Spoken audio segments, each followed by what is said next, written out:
hindi pa bumabagsak ang ekonomiya ng Pilipinas. Ngunit malinaw na ito ay nasa isang kritikal na yugto, hindi collapse, kundi isang ekonomiyang unti-unting naiipit sa pagitan ng mga kainaan sa loob ng bansa at mga dagok mula sa labas. Ito ang nalathala sa Philippine Star ngayon opinyon na pinulsuhan ni Dr. Paul Martinez na may petsang March 26, 2026. Sa datos, may paglago pa. Tinatayang nasa 4.4% ang GDP growth noong 2025 na inaasahang aabot sa 5% or to 5.5% sa 2026. Ngunit ang mas mahalagang tanong ay hindi kung lumalaki ang ekonomiya, kundi kung ramdam ito kapag ang paglago ay hindi sinasabayan ng pagtaas ng tunay na purchasing power. Nagiging hollow growth ito. May numero pero kulang sa epekto sa pang-araw-araw na buhay. Ito ang kasalukuyang sitwasyon. Habang ang inflation ay nasa 2 hanggang 3%, mas mabilis ang pagtaas ng presyo ng pagkain, kuryente at transportasyon kaysa sa sahod. Ang resulta, ang mga sambayanan ay nag-a-adjust, nagtitipid at nagda-downgrade ng konsumo. Gumagalaw ang ekonomiya, ngunit humihina ang kalidad ng demand.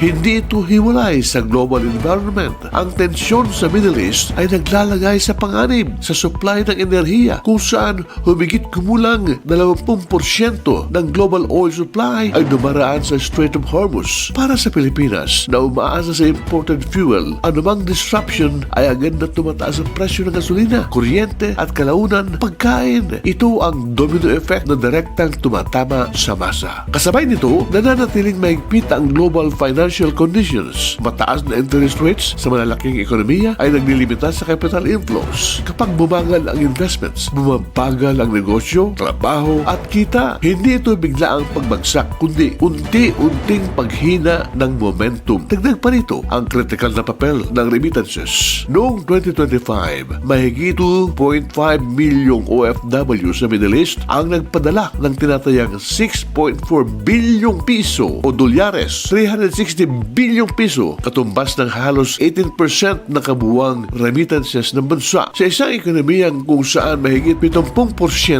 ng GDP ay mula sa household consumption, ang ganitong daloy ng pera ay hindi lamang suporta. Ito ay isang structural pillar ng domestic demand. Kapag naapektuhan ang reyong ito, ang epekto ay agad nararamdaman sa konsumo at galaw ng ekonomiya. Sa ganitong kalagayan, kumpiyansa ang nagiging sentro. Kapag ang negosyo ay nag-aalangan, ang investors ay naghihintay at ang mamimili ay nagtitipid, kusang bumabagal ang ekonomiya. Ito ang tinatawag na confidence drug, isang tahimik ngunit malalim na puwersa. Kaya mali ang sabihing bagsak na ang ekonomiya, ngunit mas mapanganib ang magpanggap ng maayos ang lahat. Ang Pilipinas ngayon ay nasa isang critical na punto, isang yugto kung saan ang tamang hakbang ay magpapatatag at ang maling desisyon ay magpapabilis ng paghina. Ang tugon ay dapat malinaw. Palakasin ang energy security, protektahan ang purchasing power, panatilihin ang malinaw at tuloy-tuloy na polisiya at palawakin ang lokal na produksyon upang mabawasan ang pag-asa sa imports. Sa kabila ng lahat, may isang matibay na sandigan ng ekonomiya, ang masa. Hindi dahil sila apektado ng krisis, kundi dahil kahit apektado sila, napipilitan silang gumastos para mabuhay. Ang kanilang araw-araw na konsumo ang nagpapanatili ng daloy ng ekonomiya. Ito rin ang panahon kung saan dapat maging mas ramdam ang presensya ng pamahalaan. Sa gitna ng pagtaas ng presyo at pressure sa kita, mahalaga ang agarang tulong mula sa national hanggang local government units upang maibsan ang bigat na dinadala ng mamamayan.